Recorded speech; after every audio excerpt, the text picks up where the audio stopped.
તે સમયે પ્રમદા ત્યાં બેઠા હતા કે કોણ ભાતીશો? શ્રી યમુનાજી મધુરા છે. આપ અષ્ટપદી સમજાવતા હતા. ત્યાં પ્રમદા શું કહે છે કે હે પ્રભુ, મને આપ શ્રી યમુનાજીની સેવા પધરાવી દો. યમુનાજીની સ્વતંત્ર સેવા નથી થતી, ઠાકોરજી તો બિરાજમાન હોવા જોઈએ. તે સમયે શ્રી સાંઈજીએ યમુનાજીની વાલુકા એક થેલીમાં કરીને પધરાવી દીધી.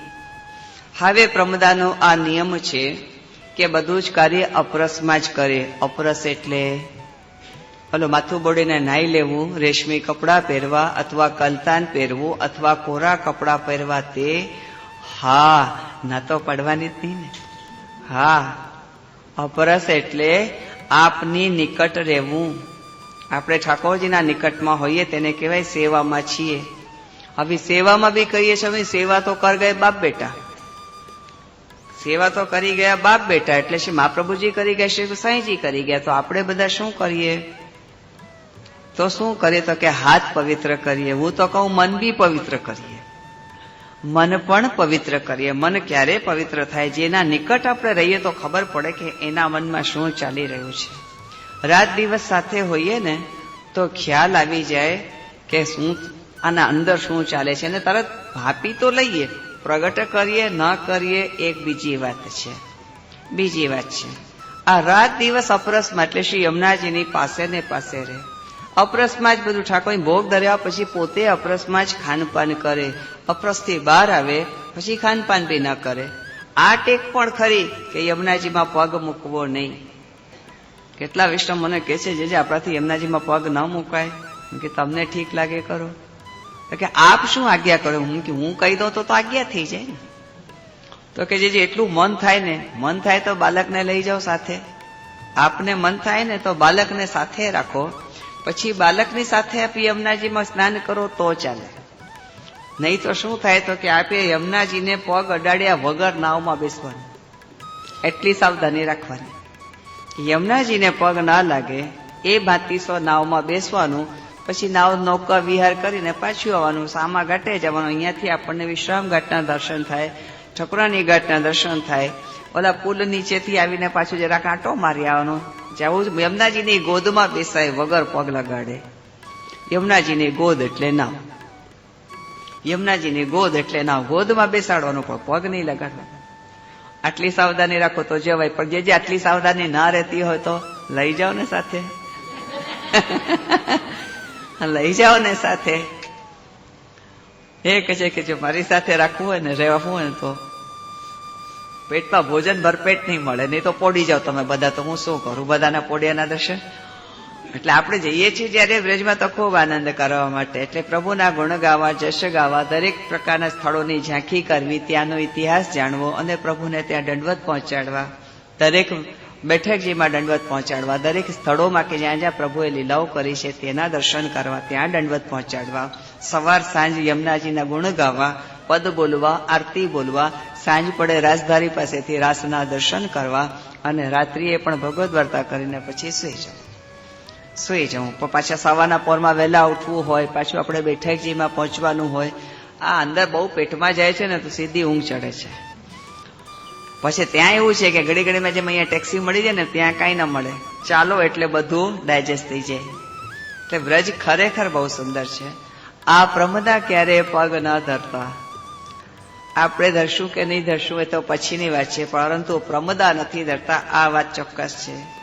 એક દિવસ કોઈ વૈષ્ણવે શ્રી સાંઈજીના લાલજી, શ્રી બાલકૃષ્ણજી અને ગોકુલનાથજીને ચાળી ખાધી કે પ્રમદા ક્યારે પણ યમુનાજીમાં જલ પગ ધરતા નથી. આ બે બાળકો એવા છે કે વૈષ્ણવની પરીક્ષા બહુ કરે. બંને બાળકો એક બાજુ સામે જોયું. વિચારો વૈષ્ણવ કે જયારે બાલકૃષ્ણજીના દ્રગ વિશાલ છે, બાલકૃષ્ણજીના દ્રગ વિશાલ છે. શ્રી ગોસાઈજીના લાલજી, શ્રી બાલકૃષ્ણજી. બાલકૃષ્ણજી કહ્યું, બાલકૃષ્ણ લાલ કહું તો બાલકૃષ્ણ પ્રભુ થઈ જાય, જે મોટા મંદિરમાં અમારા પિયરમાં માથે બિરાજે છે તે. આ બાલકૃષ્ણજી શ્રી ગોસાઈજીના ત્રીજા નંબરના લાલજી, જેમની માથે શ્રી દ્વારકાધીશ પ્રભુ બિરાજે. કાંકરોલી ઘર એટલે મારું સાસરું પક્ષ. એટલે જેના માથે એ બાલકૃષ્ણજીના દ્રગ વિશાલ છે અને શ્રી ગોકુલનાથજી રસના સંગ્રહ કરતા છે. જ્યારે વિષ્ણુએ આ વાત કરી કે પ્રમદા યમુનાજીમાં પગ નથી મૂકતા, ત્યારે બંને બાળકોએ એકબીજાને જોઈ લીધું અને જોવા જોવામાં વાત થઈ ગઈ. બાલકૃષ્ણજીના દ્રગ વિશાલ છે એનો મતલબ કે રસની ગહેરાઈ કેટલી છે બાલકૃષ્ણજી માપી લે છે. રસની એટલે ભક્તિ રસ, રસ એટલે ભક્તિ રસ.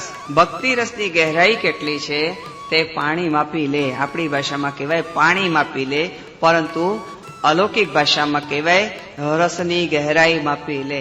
અને ગોકુલનાથજીને સંકેત કરે. પછી ગોકુલનાથજી શું કરે કે તે રસનો સંગ્રહ કરે, એટલે એને પોતાની બનાવી લેવી. હવે આપણું, કારણ કે આ રસના ભોગતા માત્ર ગોવર્ધનધર છે. બંને એકબીજાને જોઈ લીધું અને ત્યાં શ્રી ગિરધરજીએ શું કીધું કે ભક્ત કી ભગવતી કી પરીક્ષા કબહુ ન કરીએ. ભગવતીની પરીક્ષા કબહુ ન કરીએ. પરંતુ આ બંને શું કહે છે, દાદાભાઈ હમકો વાંધા નહીં. અમારા મોટા ભાઈને દાદાભાઈ કે દાદાભાઈ હમકો વાંધા નહીં, એટલે અમારું મન છે, અમારે જોવું છે. પછી આપ કઈ બોલ્યા નહીં, એટલે શ્રી ગિરધરજીએ કઈ કહ્યું નહીં. ટોક્યા મગર રોક્યા નહીં. કહેવાનો તાત્પર્ય કે ટોક્યા, અરે ભાઈ ભગવતી કી પરીક્ષા કબૂ ના કરીએ, ટોક દીએ. પરંતુ જો રોકી દે, નહીં આ રોકવું નહીં, આજ્ઞા નથી તો રોકાઈ જાય. ટોકવું અલગ અને રોકવું અલગ.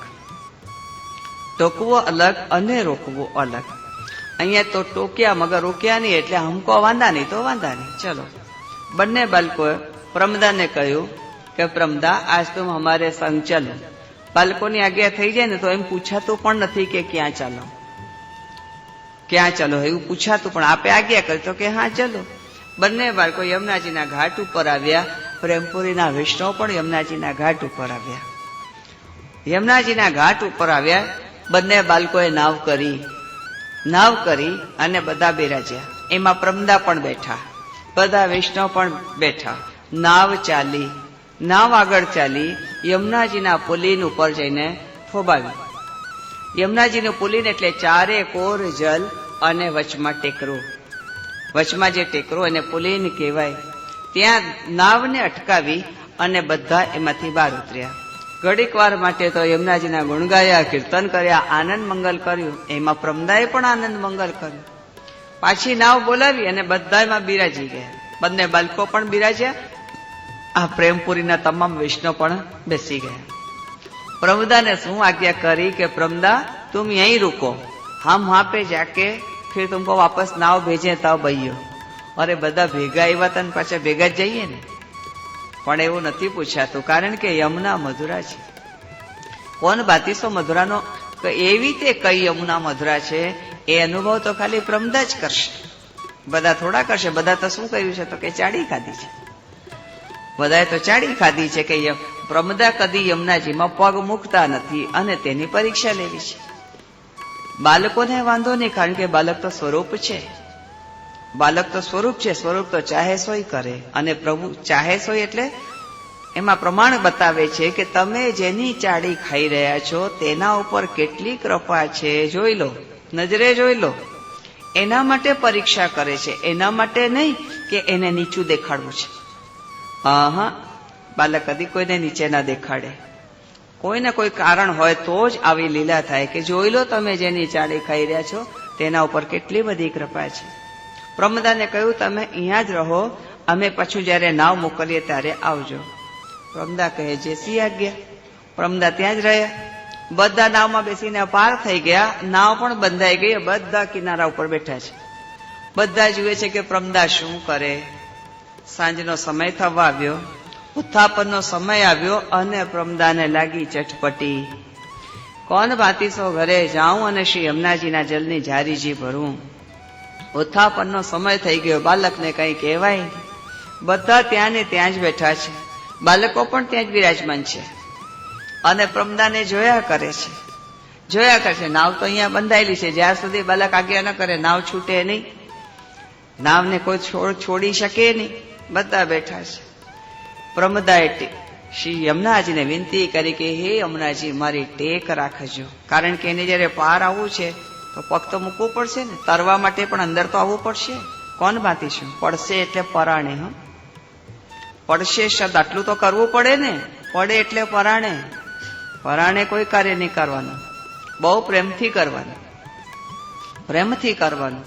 પરંતુ આ યમુનાજીને વિનંતી કરે છે પ્રમદા કે હે યમુનાજી મારી ટેક રાખજો, આપને કોણ ભાતી સો પગ લગાડો, મારી ટેક રાખજો કે હું નહીં લગાડી શકું.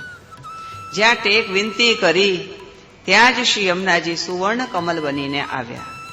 એક મોટું સુવર્ણનું કમલ તરતું તરતું પ્રમદા પાસે પહોંચી ગયું અને તેમાંથી ધ્વનિ પ્રગટ થઈ કે પ્રમદા મારી ઉપર બેસી જા.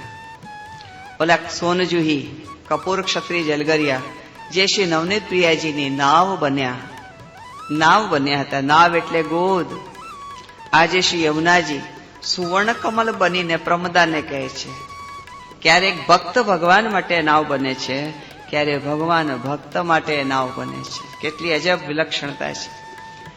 આ સુવર્ણ કમલે અંદરથી ધ્વનિ પ્રગટ થઈ પ્રમદા મેરે પે બેઠ જા, પ્રમદા મેરે પે બેઠ જા. એટલે પ્રમદા સુવર્ણ કમલ ઉપર બેસી ગયા અને સુવર્ણ કમલ આમ તરતું તરતું પાછું એને કિનારે સુધી મૂકી ગયું, કિનારા સુધી પાછું મૂકી ગયું. આ દ્રશ્ય બધાએ જોયું.